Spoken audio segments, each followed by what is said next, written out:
Hello friend, welcome to smart classes. आज का topic होने जा रहा है हमारा वृद्धि और विकास को प्रभावित करने वाला कारक। इस क्वेश्चन को हम समृद्धि के नाम से भी जानते हैं और समृद्धि अगर पूछ दे तो आपको घबराना नहीं है, सेम में उत्तर देना है। तो देखेंगे वृद्धि। वृद्धि मतलब कई प्रकार की वृद्धि होती है, भावात्मक रूप से, मानसिक रूप से, क्रियात्मक रूप से।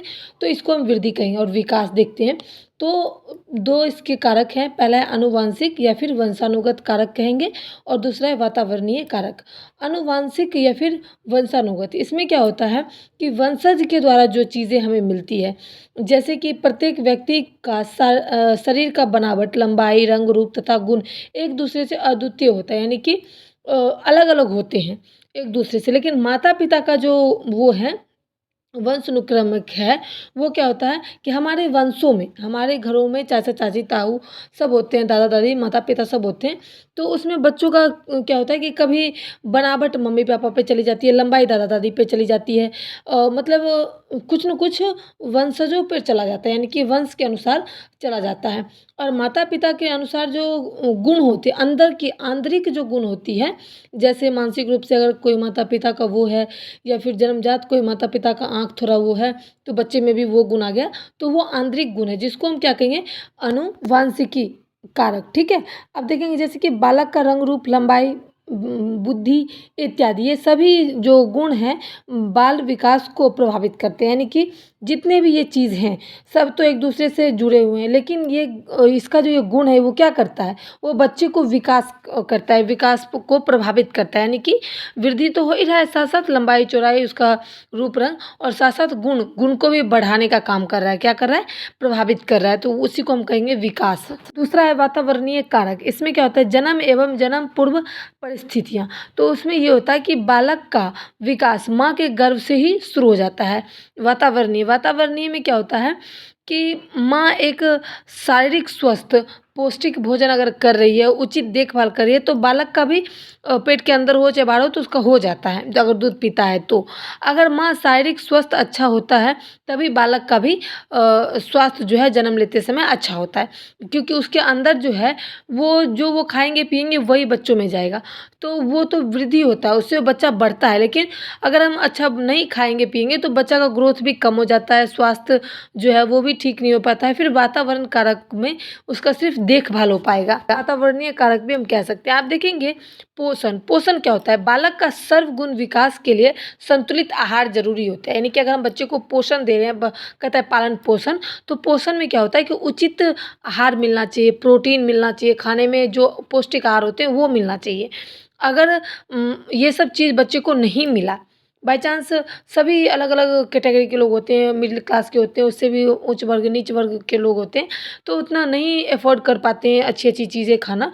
तो क्या होता है कि बच्चे जो हैं वो कुपोषित रह जाते हैं। कुपोषण जो बोलते हैं हम उसको, कुपोषण क्यों, जब उसका परवरिश अच्छा नहीं हुआ, उसका पालन पोषण अच्छा नहीं हुआ, तो वही बच्चा कुपोषण में बदल जाता है। अब देखेंगे वातावरण। वातावरण में क्या होता है, सकारात्मक वातावरण में रहने वाले बालक को सकारात्मक प्रभाव देखने को मिलता है।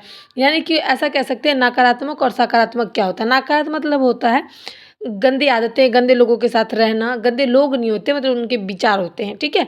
और सकारात्मक अच्छे लोगों के साथ रहते हैं, पढ़े लिखे के साथ दोस्ती होती है, तो वो बच्चा पढ़ता लिखता है। लेकिन अगर दारू शराब पीने वाले के साथ अगर हो जाए, गाली देने वाले के साथ अगर संगत हो जाए, तो बच्चे बिगड़ते हैं। तो ये होता है वातावरण का प्रभाव। जैसे कि कोई बच्चा धार्मिक क्षेत्र में गया, मतलब ग्रंथ ग्रंथ को मानता है, तो वो अच्छा ही चीज़ सीखेगा।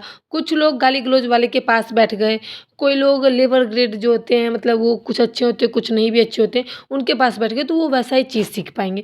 उसके बाद आता है पारिवारिक और परिवार और सामाजिक आर्थिक स्थितियाँ। इसमें क्या होता है कि बालक के विकास में परिवार की आर्थिक स्थिति का भी प्रभाव पड़ता है। जैसे कि मैंने अभी भी कहा कि कई लोग कई चीज़ अफोर्ड नहीं कर पाते, यानी कि खाना पीना सही से नहीं हो पाता है, कई लोगों के पास सारी सुविधाएं होती हैं, तो इस तरीके से भी परिवार की स्थिति दयनीय होती है। जिस परिवार में, उस परिवार का जो बच्चा होता है वो खान पान उनका सही से नहीं होता है, तो जिसके कारण भी वो कुपोषित कहलाते हैं, कुपोषण हो जाते हैं।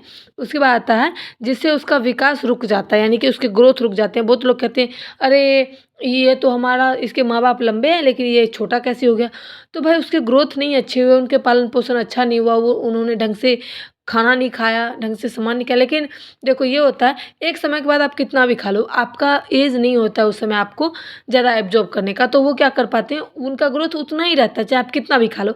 लेकिन एक समय ऐसा होता है, जैसे बच्चे को खिलाओगे पिलाओगे तो वही उसका समय होता है 18 से 20 साल में बच्चे को सारी चीज़ें हो जाती है, जैसे कि उनका लंबाई चौड़ाई जो होता है वो, जो लेडीज़ के जो गुण होते हैं वो सारी चीज़ें हो जाती है, क्योंकि ये चीज़ ज़रूरी होती है। लोग 18 से 19 साल तक ये सारी चीज़ें देखती हैं और तब कोई दिक्कत आती है तो डॉक्टर वगैरह से भी चेक करवाते हैं।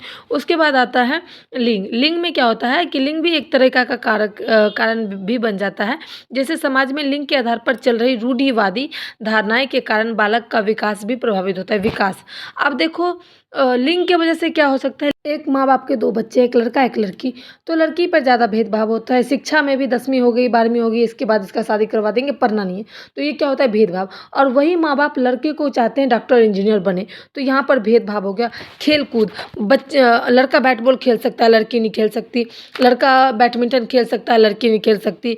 बाहर जाके नहीं कोई खेल खेल सकती है, कोई कार्य नहीं कर सकती। अरे ये लड़का का ही काम है, ये लड़का कोई अच्छा लगता है, तुम पे अच्छा नहीं लगेगा। तो कई ऐसी चीज़ें होती है जो हमारे विकास को रोकती है, ठीक है, विकास में बाधा बनती है। इसलिए इसमें से लिंग भी एक बहुत ही बड़ा कारक बन सकता है, कारण बन सकता है। जैसे कि आप देखेंगे संचार माध्यम, इसमें क्या होता है कि आज के दौर में बच्चे का अधिक समय TV, laptop, desktop, Google, Instagram, Facebook, film और मैगज़ीन आदि में ही पढ़ने में, देखने में, सुनने में निकल जाता है। इसमें क्या होता है कि बच्चों का इससे भी ग्रोथ कम होता है, कि बच्चे को जब खेलने का उम्र होता है तो हम टीवी के पास बिठा देते हैं। जब बच्चे को माँ की ज़्यादा ज़रूरत होती है, खाने-पीने की ज़्यादा ज़रूरत होती है, बातें करने की, उस टाइम बच्चे को हम फ़ोन में पोएम लगा देते हैं। तो वो सब चीज़ें भी बच्चे को दिमाग पर असर करता है, वो सब भी एक रुकने का कारण है। उसके बाद हम सोचते हैं हमारा बच्चा अच्छा नहीं कर रहा, ये हमेशा टीवी में लगा रहता है। आपने ही तो आदत दिलाई है। तो ये सब जनसंचार के माध्यम से भी हम सारी चीज़ों को रोकते हैं, अपने बच्चे को ग्रोथ को रोक पाते हैं। तो ये सब चीज़ भी ध्यान में रखना चाहिए। उम्मीद करती हूँ मैंने इस टॉपिक को अच्छे से समझाया। अगर आपको समझ में आए तो please like, share, support. Thanks for watching my video.